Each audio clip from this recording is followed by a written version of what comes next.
গাজার উত্তরে খান ইউনিস, জাবালিয়া ও গাজা সিটির বিভিন্ন এলাকায় ইসরায়েলি বাহিনীর বিমান হামলায় ধ্বংস হয়েছে আবাসিক ভবন, হাসপাতাল, শরণার্থী শিবির এবং শিক্ষা প্রতিষ্ঠান।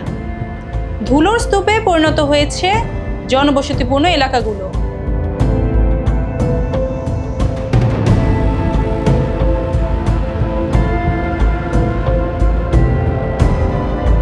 এদিকে কাতার ভিত্তিক সংবাদ মাধ্যম আল জাজিরা জানিয়েছে, চলতি বছরের ১৯ জানুয়ারি যুদ্ধবিরতির পর এটি গাজার সবচেয়ে ভয়াবহ হামলা। ১ মাসের শান্তির পর আবারও গাজার আকাশে ধ্বংসের কালো মেঘ।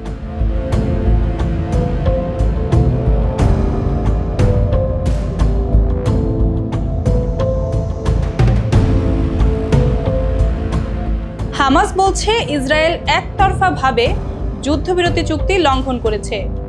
নেতানিয়াহুর সরকার পরিকল্পিতভাবে গাজার উপর ধ্বংসযজ্ঞ চালাচ্ছে বলে প্রতিবেদনে উঠে এসেছে।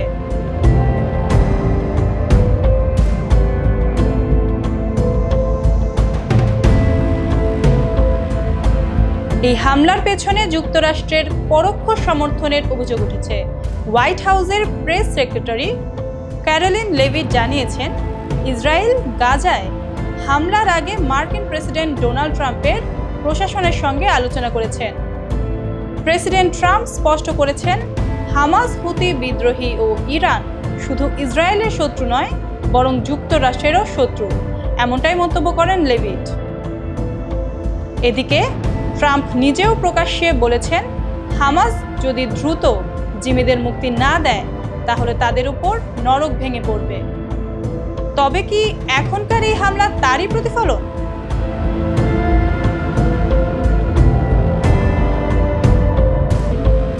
আরব ও মুসলিম দেশগুলো ছাড়াও ইউরোপ ও আমেরিকাতেও সাধারণ মানুষ রাস্তায় নেমে আসছে।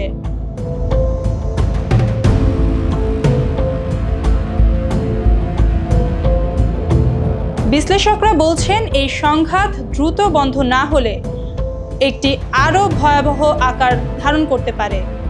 গাজায় মানবিক বিপর্যয় ঠেকাতে আন্তর্জাতিক সম্প্রদায়ের কঠোর হস্তক্ষেপ প্রয়োজন।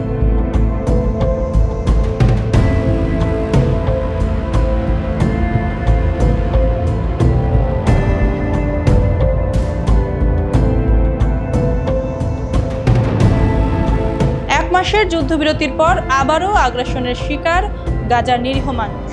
কবে মিলবে শান্তি? কবে থামবে এই রক্তগঙ্গা?